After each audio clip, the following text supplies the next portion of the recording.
Let's go, it's time, Shri Rahul Gandhi!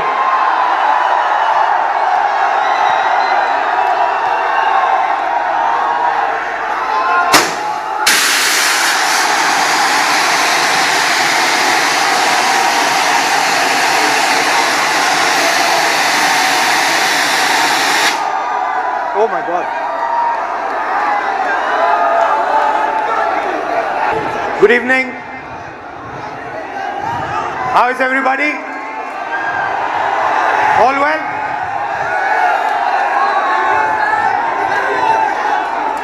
I'm very happy and honored to come to stand here in front of you, in front of you and Gota. And the reason I've come, I want to make absolutely crystal clear that this is not a political meeting. This is a meeting about you, about the young people who are struggling to get a future. I will not say the words BJP, Congress, politics, elections. They will not come out of my mouth this evening. This evening is about you. It is about what you're facing. It is about the challenges that you're dealing with every single day. Some time back, I walked from Kanyakumari to Kashmir. 4,000 kilometers रास्ते में आप जैसे लाखों युवाओं से मैं मिला, हजारों युवाओं से मेरी बात हुई, डिस्कशन हुआ और मेरा एक ही सवाल होता था, आप क्या करना चाहते हो? मुझे 5 जवाब मिलते थे, छठा जवाब नहीं मिलता था। Engineer, doctor, lawyer, IAS, or then forces. These are the 5 answers I used to get. So the first question that came in my mind, मेरे दिमाग में पहला सवाल उठा कि देश के युवा देश के भविष्य होते हैं। हमारा एजुकेशन सिस्टम हमारे युवाओं को सिर्फ 5 ऑप्शंस क्यों देता है? यह सवाल बहुत बार मैंने पूछा, वही जवाब मिला। तो यात्रा पे मैंने 15-16 लड़कियों के साथ मीटिंग की और उनसे पूछा क्या आप करना चाहती हो?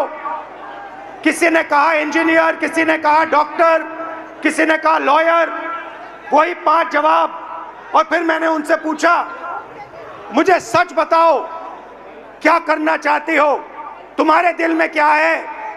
सच्चाई ये थी कि जो वो करना चाहते थे और ये जो 5 ऑप्शंस थे इसमें बहुत फर्क था। कोई ऑथर बनना चाहती थी, कोई डांसर बनना चाहती थी, कोई एस्ट्रोनॉट बनना चाहती थी। फिर मैंने एक टेस्ट किया, मैंने उन्हीं लड़कियों से एक सवाल पूछा, आप में से कितनी लड़कियां पायलट बनना चाहती हैं? एक भी लड़की ने हाँ नहीं कहा। वहां पे चीफ मिनिस्टर का हेलीकॉप्टर था, मैंने हेलीकॉप्टर पायलट से कहा 5-6 लड़कियों को आप हेलीकॉप्टर में ले जाइए, जॉय राइड कराइए, कॉकपिट दिखाइए। फ्लाइट हुई, लड़कियां हेलीकॉप्टर पे गईं। जैसे ही वापस आई मैंने सवाल पूछा क्या करना चाहती हो? सारी की सारी लड़कियों ने कहा हम पायलट बनना चाहती हैं।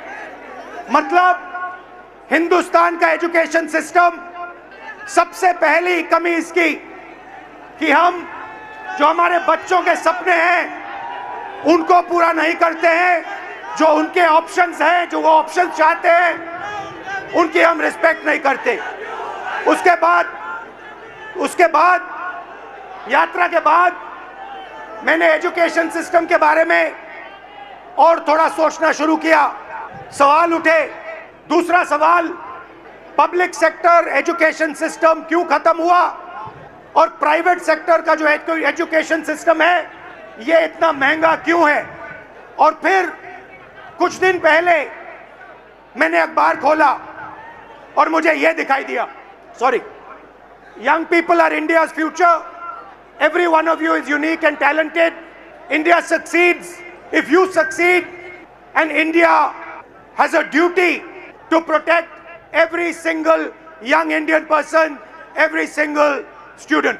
खैर, कुछ दिन पहले मैंने अखबार खोला और मुझे ये देखा अखबार में, पता नहीं आपने ये चिट्ठी देखी है या नहीं देखी है? देखी है? देखी है आपने ये चिट्ठी?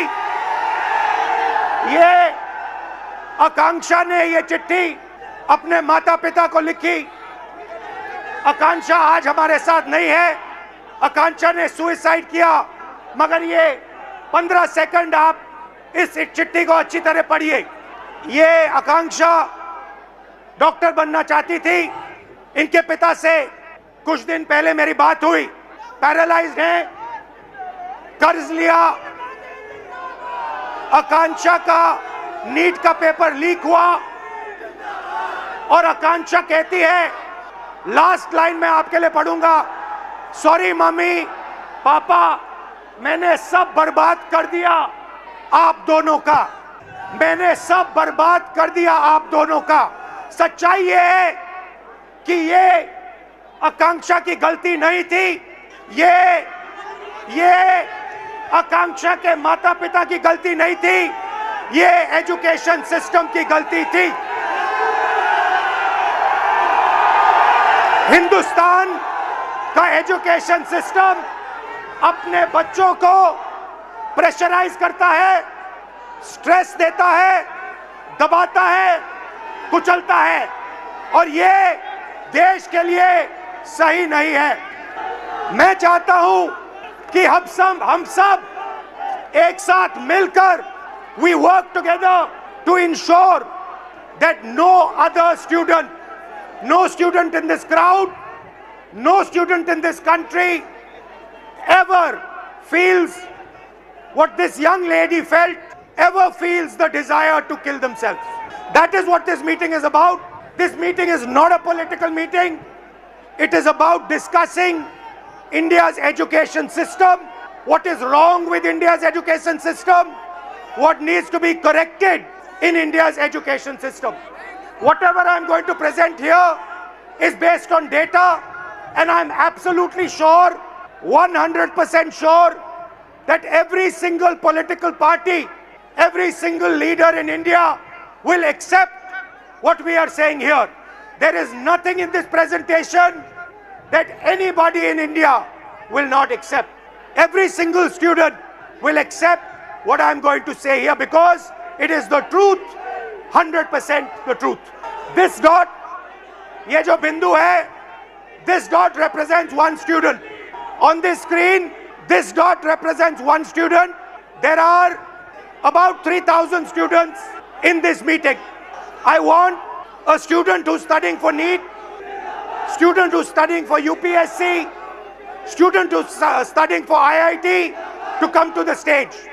Can you tell them not to do naras? I'll do it right away. How are you? I'm good. Check. Okay.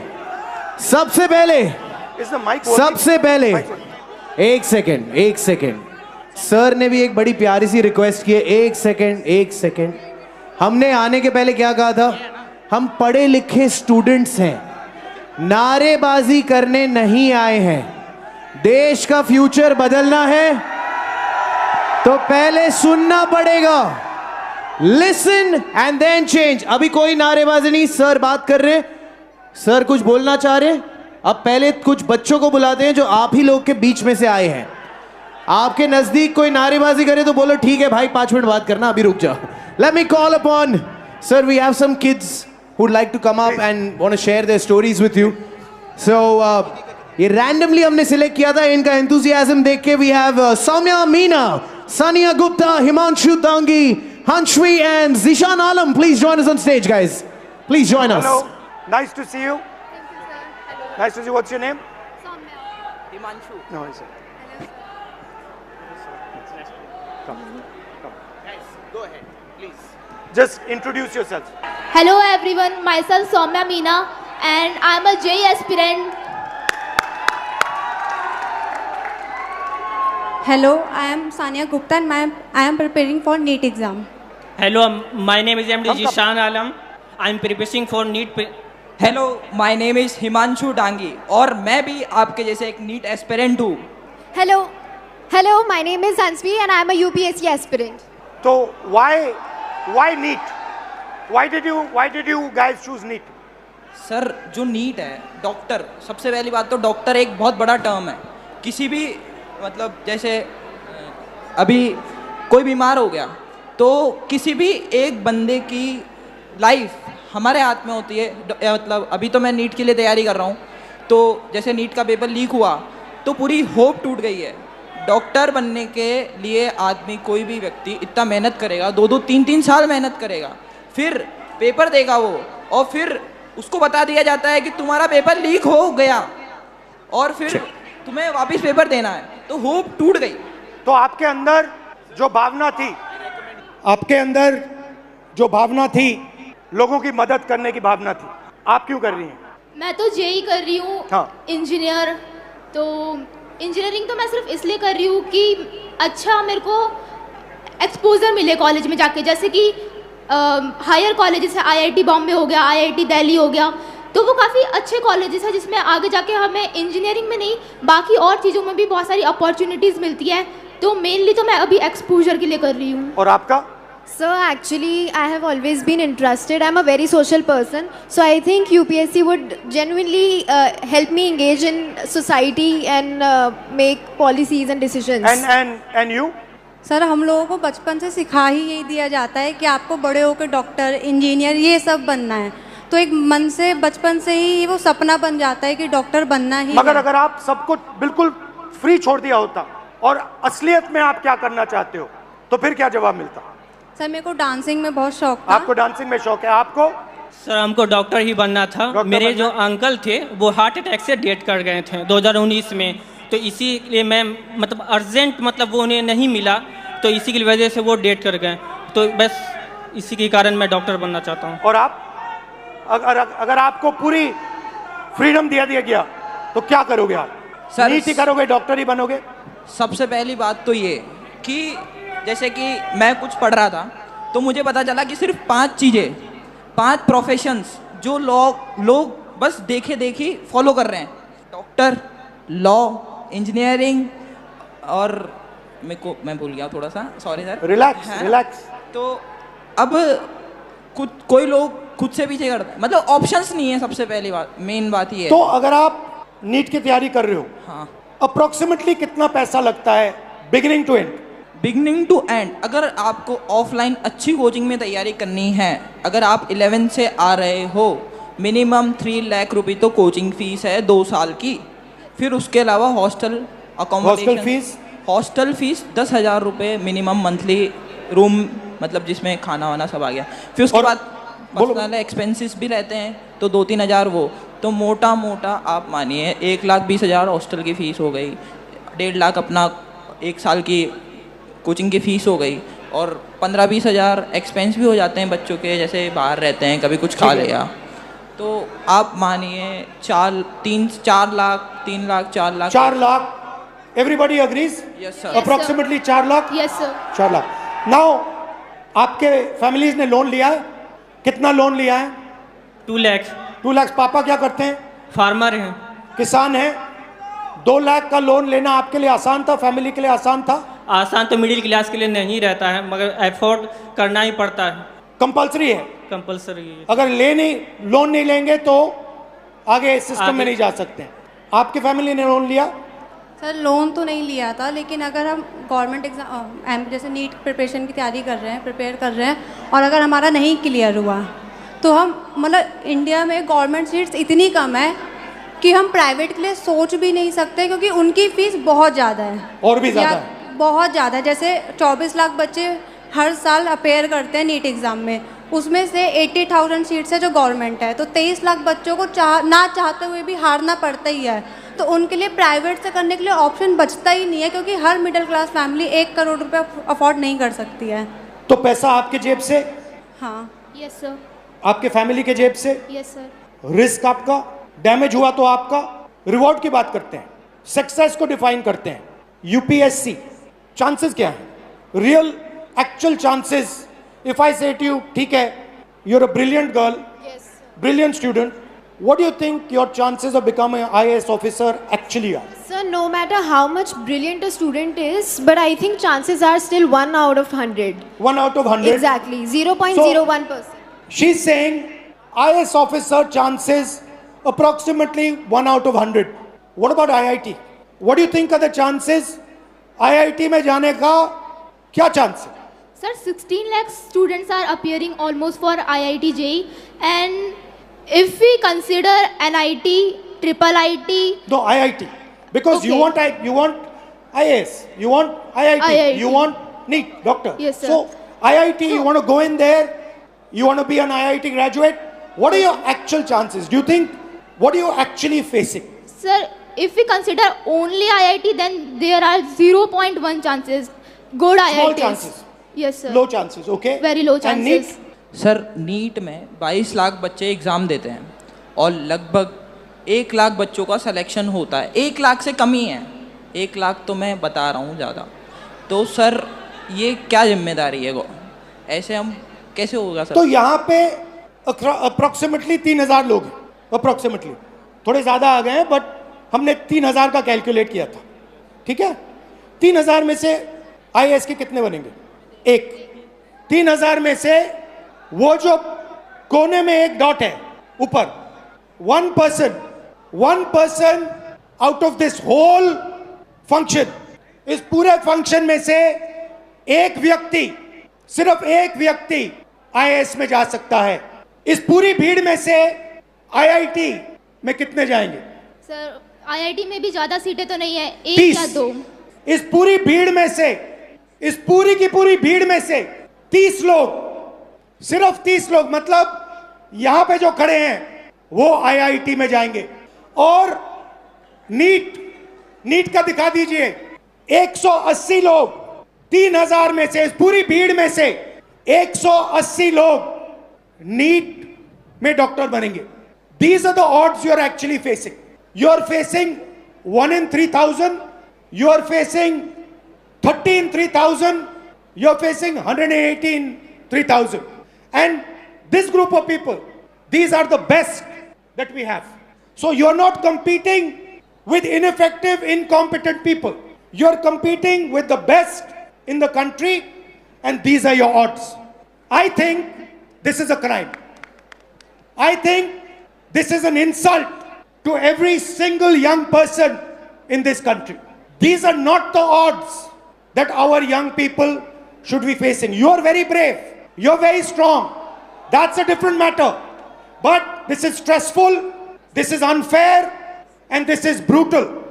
The Indian education system is a rejection system. It is not a selection system. That is the fact that we are facing. Right? Do you agree with this? Yes, sir. Now, I don't mean to discourage you, because you should dream, and I'm pretty sure that you will succeed, right? But what I want to tell this country is that you are facing extremely difficult odds. That is why we had the tragedy that we had. This is not the type of stress that we should be putting our children under. And that is really the main message I want to give in this meeting. First message, we are causing too much pain, too much stress, too much unhappiness to our future generation.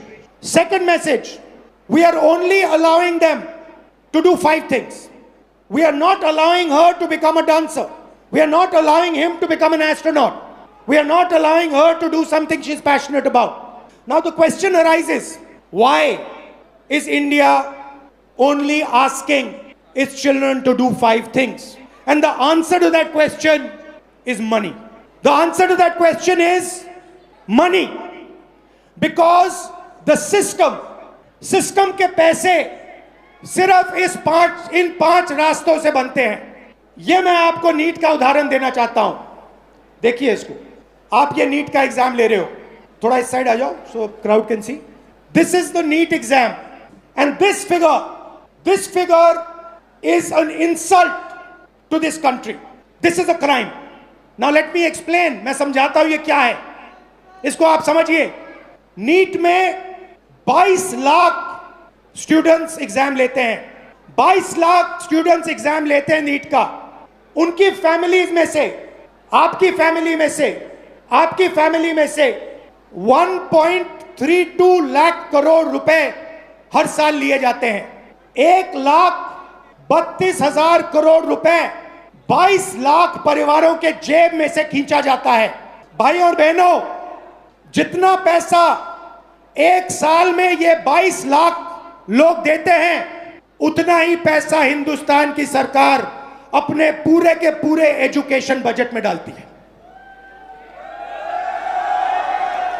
22 lakh लोग एक exam के लिए एक साल में उतना पैसा देते हैं जितना हिंदुस्तान की सरकार अपने पूरे के पूरे एजुकेशन बजट में डालती है. आप सोचिए इसके बारे में. बट बात यहां नहीं रुकती, बात इससे बहुत आगे जाती है. ये देखिए, 5 सबसे बड़े एग्जाम, ये आपका सपना है. यहां पे जो भी युवा आए हैं, ये आपका सपना है. SSC, UPSC, RRB, JEE, NEET, these are your dreams. 2 crore students take SSC, 5 lakh students UPSC, 3.58 crore students RRB, 15 lakh students JEE, 22 lakh students NEET. Most of the people who take these exams, most of them will not go through. NEET में से 3,000 में से एक निकलेगा. JEE, UPSC आपका मैंने दिखाया, UP में से, यूपीएससी में से एक व्यक्ति निकलेगा, सॉरी, नीट में से 180. मगर पैसा देखिए, पैसा देखिए इन 5 एग्जाम्स का, अच्छी तरह देखिए. 5 exams, Gen Z families, 3.5 lakh crore रुपया आपके जेब में से निकलता है, आपके परिवारों के जेब में से निकलता है, लोन से निकलता है, दर्द से, दुख से निकलता है. भाई और बहनों, जितना पैसा इन 5 एग्जाम्स में आपके परिवारों से निकलता है, उतना पैसा हिंदुस्तान की सरकार education budget, health budget, labour budget, science budget, women and child budget में डालती है. मतलब 5 मिनिस्ट्रीज का पैसा, बजट का पैसा हर साल इन एग्जाम्स के माध्यम से आपके परिवारों के जेब से निकाला जाता है. और फिर उसके बाद आपको कहा जाता है कि दरवाजा बंद है, आप आईआईटी में नहीं घुसे, आप नीट में नहीं घुसे, आप आरआरबी में नहीं घुस पाए. यह हिंदुस्तान की एजुकेशन सिस्टम की रियलिटी है. अब मैं चाहता हूं कि एक फैमिली, हमने स्टूडेंट से बात की, आपका मैं बहुत धन्यवाद करता हूं. अगर आप यहां रहना चाहते हैं यहां रह सकते हैं, नीचे जाना चाहते हैं जा सकते हैं, जो भी आप पे है. यहां रहना चाहते हैं यहां रहिए. और एक फैमिली, एक परिवार, आइए. Alright, so हमारे पास यहाँ पर फैमिली के मेंबर्स भी आए हुए हैं. We'd like to invite on stage Bhavna Mahawar, please, and उनके parents Naresh Kumar Mahawar and Parvati Mahawar, please join us on stage. परिवार को थोड़ा स्वागत हो जाए तालियों के साथ. Come on guys, हम सबकी कहानी है ये. हेलो, नमस्कार, कैसे हैं? नमस्कार जी, कैसे हैं आप? कब mike, can we have a mike? Come आओ, थोड़ा 2 मिनट परिचय, यहाँ जाए. हेलो सर, मैं नरेश कुमार महावर. मैं एक प्राइवेट सेक्टर से मेडिकल होलसेल मार्केट में जॉब करता हूँ. ये मेरी गुड़िया है, यूपीएससी करना चाहती है, पर आज का जो सिस्टम है बहुत गड़बड़ है. और मैं चाहता हूँ उसको मजबूत करने के लिए राहुल जी सर जो भी नया कदम उठाना चाहे हम उसके साथ हैं. मगर आप एक बात बताइए. जी सर. अप्रोक्सीमेटली उन्होंने हमें बताया अप्रोक्सीमेटली 5 लाख. जी सर. 1 साल का. बिल्कुल सर. जी सर. 1 साल का. बिल्कुल. तो आप ये कैसे करेंगे? रियलिटी सच बताइए सर. वैसे तो मेरे पास फाइनेंशियल प्रॉब्लम बहुत ज़्यादा वीक है, पर अगर जो मैंने मेरे दम से मेरा घर बनाया है, हो सकता है मैं उसको भी सेल कर दूं, पर मैं मेरा बेटी का सपना साकार करूंगा. ये मेरा दिल से नहीं. मगर देखिए, ये आपकी भावना है, ये आपके अंदर है. नहीं, ये जब से ये 10th क्लास में पढ़ती थी, तो जब से ही मैंने इसके सपने के साथ मैंने अपना सपना भी साकार करने के लिए सोचा है और मैं चाहता हूं कि ये ईश्वर मेरा सपना पूरा करे। ईश्वर आपका सपना पूरा करे, ये हम सब चाहते हैं जी सर। मगर सच्चाई ये है कि ये जो आप कर्ज लेके काम कर रहे हो, ये देश का काम है, ये आपका काम नहीं है। देश का काम अपने युवाओं को शिक्षित बनाने का है। आप क्या करना चाहते हैं? सर, माय नेम इज़ भावना महावर और मैं एक यूपीएससी एस्पिरेंट हूँ। जैसा कि 2026 में प्रीलिम्स एग्ज़ाम में हम सब ने देखा है कि किस तरह से लेंथी एग्ज़ाम बनाया गया है जो एक यूजुअली स्टूडेंट के लिए बहुत टफ रहता है। प्लस वैकेंसीज होती है 1000 और फॉर्म्स आते हैं 15 लाख के आसपास। तो मेरा गवर्नमेंट से ये क्वेश्चन है कि बाकी के स्टूडेंट्स का क्या होगा? 1000 वैकेंसीज में 1000 स्टूडेंट्स सिलेक्ट हो जाते हैं, उसके अलावा जो स्टूडेंट्स हैं उनके लिए भी प्लान बी होना चाहिए। ये मेरी गवर्नमेंट से बट आज हमने रूल बनाया है, गवर्नमेंट से कोई सवाल नहीं होगा, पॉलिटिकल फंक्शन नहीं है। बट मैं आपसे सवाल करता हूं, आपके सामने बहुत बड़ा चैलेंज है। आपके पापा कुर्बानी देने जा रहे हैं, आपके अंदर क्या फीलिंग है? आप कैसे करोगी? डर लगता है? यस, पापा की मम्मी की दोनों की बहुत एक्सपेक्टेशंस है और मैं पूरी जी जान लगाना चाहूँगी कि पापा मम्मी के साथ मेरा सपना पूरा हो और मैं इसके लिए पूरी मेहनत करने को तैयार हूँ। बट डर लगता है आपको? कभी डर लगता है क्योंकि ये जो फ्रॉड्स हो रहे हैं, आज मैंने यूपीएससी का एग्जाम देखा। एक स्टूडेंट जब प्रिपरेशन करता है तो एक पैटर्न होता है, एक सिलेबस होता है, उस हिसाब से प्रिपरेशन करता है। लेकिन अगर रिसेंटली उसका पैटर्न चेंज कर दिया जाए तो स्टूडेंट क्या करेगा? 50 to 56 पेजेस का पेपर होता है जो 3 आवर्स में करना पॉसिबल नहीं होता है। वैसे ही वैकेंसीज लिमिटेड होती है, तो इसके अलावा स्टूडेंट्स क्या करें फिर? सीट्स लिमिटेड है और पैटर्न इस टाइप के बनाए जा रहे हैं। इस फ्रॉड में स्टूडेंट्स कहाँ जाए? बाकी बचे स्टूडेंट्स का क्या होगा? इसको बदलना चाहिए। ये जो स्ट्रक्चर है, जो सिस्टम है, ये जो प्राइवेटाइज्ड पैसे खींचने का सिस्टम है, 5 एग्जाम्स में आपकी फैमिली जैसी फैमिलीज 5 मिनिस्ट्री के बजट से ज्यादा पैसा देती हैं, इसको बदलना चाहिए। जी बिल्कुल बदलना चाहिए। यही हम सबका लक्ष्य है, आपका भी है, हमारा भी है, इनका भी है। आप कुछ कहना चाहती हैं? मैं ये कहना चाहती हूँ, मेरा नाम पार्वती महावर है। हर माँ बाप जब बच्चा पैदा होता है तब से हर माँ बाप सपना देखते हैं कि उसका बच्चा पढ़ेगा लिखेगा, उसके खुद के भविष्य के साथ साथ वो भी हमारी आर्थिक स्थिति को ठीक करेगा। लेकिन जो आजकल फ्रॉड देखने को मिल रहे हैं तो उससे बहुत डर लगने लग गया है। कुछ बच्चे सुसाइड कर लेते हैं, बहुत से केस देखने को मिलते हैं। आज हमारे अंदर इतना डर है कि बच्चा डिप्रेशन में आके कुछ कर ना ले, तो रात को हम उठ के देखते हैं बच्चे को, मतलब इतनी कच्ची नींद में सोते हैं कि 2-3 बार तो जाके देखना ही है कि बच्चा ठीक तो है ना। तो हमारी तरह हर पेरेंट्स के अंदर ये डर बना हुआ है।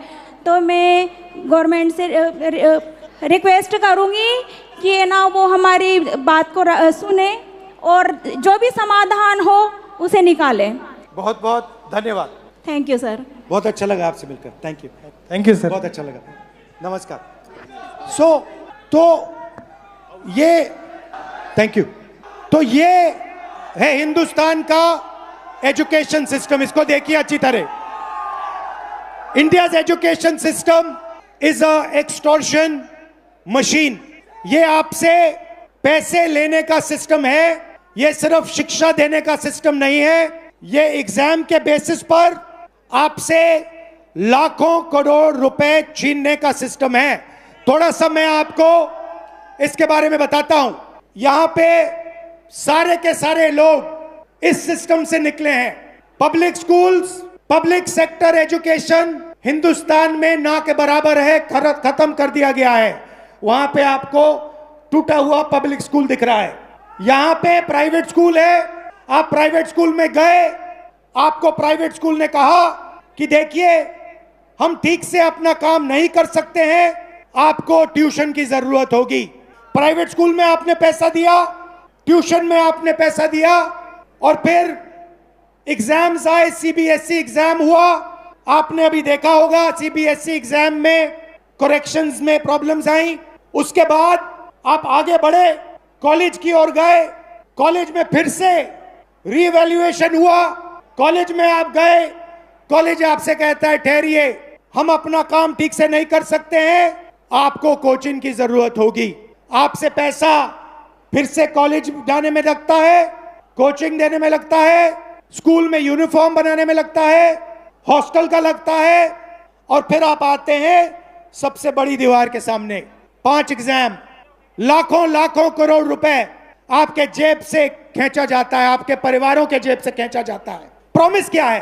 प्रॉमिस है 5 लाख रुपए दो, 10 लाख रुपए दो, एग्जाम करो और हम आपको रोजगार देंगे। प्रैक्टिकल बात है, आज स्टेज पे जो लोग आए वो अपने बच्चों को आईआईटी, आईएएस, आईपीएस क्यों भेजना चाहते हैं, इंजीनियर क्यों बनाना चाहते हैं? रोजगार के लिए, कि स्टेबल जॉब मिले, बेरोजगार ना हो। माता पिता ने कहा हम चाहते हैं कि हमारी भी देखभाल बच्चे कर पाएं। तो ये एक प्रकार का कॉन्ट्रैक्ट है। हिंदुस्तान का एजुकेशन सिस्टम आपसे कह रहा है school, college, uniform, tuition, books, ये सब आप दोगे, लाखों करोड़ रुपए आपके जेब से निकलेगा और फिर आपको हम स्किल्स देंगे और रोजगार देंगे। अब आते हैं रोजगार की सच्चाई पर।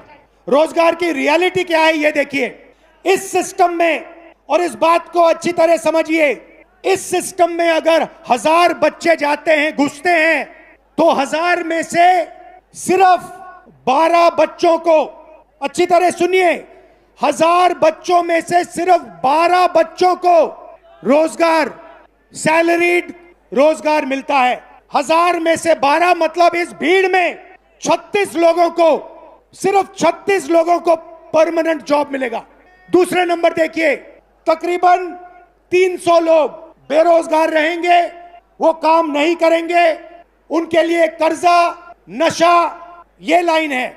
उस साइड तकरीबन 700, 1000 में से 700 लोग या गिग वर्कर, उबर चलाएंगे, ओला का काम करेंगे, या फिर मनरेगा का काम करेंगे, इनफॉर्मल सेक्टर में काम करेंगे, सेल्फ एम्प्लॉयमेंट होगा, कुली का काम करेंगे।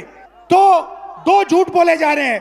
पहला झूठ कि ये शिक्षा का सिस्टम है, ये शिक्षा का सिस्टम नहीं है, ये एक्सटॉर्शन का, पैसे लेने का सिस्टम है।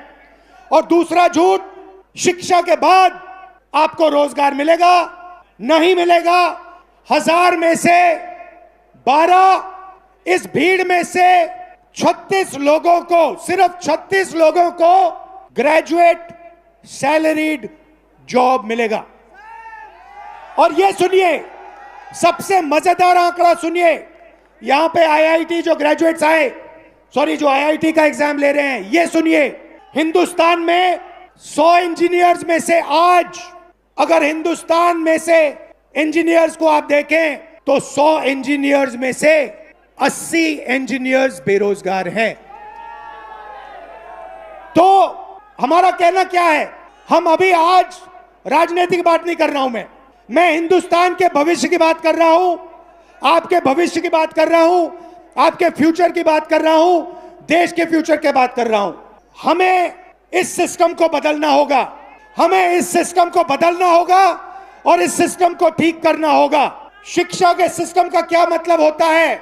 The education system we want allows you, every single Indian, to dream big. जो भी आपका सपना है, बड़ा से बड़ा सपना, वो आपको देखना चाहिए। एजुकेशन सिस्टम का दूसरा काम, जो भी आपका सपना है उसे पूरा करने का काम हिंदुस्तान के एजुकेशन सिस्टम का होना चाहिए। और तीसरी बात, सबसे जरूरी बात, आपका सपना पूरा करना, मगर लोएस्ट कॉस्ट पे, बिना आपके जेब से लाखों करोड़ रुपए छीनने के से करना चाहिए। ऐसा सिस्टम हम चाहते हैं, इसलिए हमने ये पहली मीटिंग की है। आपका मैं दिल से धन्यवाद करना चाहता हूं, आपके सुझाव चाहता हूं, आपके ओपिनियन चाहता हूं, आपका इनपुट चाहता हूं। ये मूवमेंट है, इसकी शुरुआत है, आप मूवमेंट को ज्वाइन कीजिए, हमें बताइए किस प्रकार से हम इस सिस्टम को बदलें, क्या आपका ओपिनियन है, क्या रास्ता हिंदुस्तान को लेना चाहिए। दिल से आपका धन्यवाद कहना चाहता हूं और फिर से याद दिलाना चाहता हूं, एजुकेशन सिस्टम हिंदुस्तान के सबसे गरीब मिडिल क्लास लोग से एक एग्जाम के लिए उतना पैसा छीनता है जितना एजुकेशन बजट है, और 5 एग्जाम्स के लिए उतना पैसा छीनता है जितनी 5 बड़ी मिनिस्ट्रियों को बजट मिलता है। ये शर्मदायक है और इसको बदलना होगा। आप सबको दिल से बहुत बहुत धन्यवाद। नमस्कार, जय Hind. I'd like to thank everybody, especially Kota. Kota is the nervous system of India, education system. I'm proud of everyone who works in Kota. I'm proud of all the students. I wish you all the best. I hope you do really well in life. Thank you very much for having me. Namaskar. Thank you, sir. Thank you, sir. Thank you, sir. But before you leave, sir, before you leave, first of all, एक बार जोरदार तालियां हो जाए, आवाज हो जाए sir के लिए, come on. सर, छोटी सी गुस्ताखी करेंगे। हम यूथ हैं, हमारी आप जानते हैं डिमांड से थोड़ी ज्यादा ही होती है, थोड़ी सी ज्यादा है कि नहीं, बनता है कि नहीं अपना। सर, जाने के पहले अगर हम सबके साथ एक सेल्फी हो जाती तो मजा ही आ जाता सर। एक सेल्फी अगर हो जाती। सर, आप पहले ले लीजिए। Oh, thank you sir. Okay everyone, let's go. You wanna bend down? Yeah, we'll bend down. Phone से ले लो।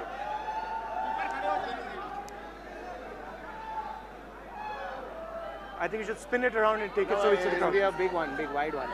You want to do one? No, that's fine. Yeah? You want to do one? You just have to press the side button. Yeah. Whoops. I'll do it. The other way. Back. Yeah. You. Yes. Thank you. And sir, also, once again, as we said, Did you like it? we love it. We love it, sir. All the best. And before that, before you leave, sir, 21st is the NEET exams. If you can wish all our dear friends. Best of luck to everybody for the NEET exam. I hope you all do well and serve India. Thank you. Love you. Thank you, sir. And this is from the youth, a shake hand and a high five to you, sir. We love you. Thank you so much, sir. Thank you. Everybody make some noise for Shri Rahul Gandhi.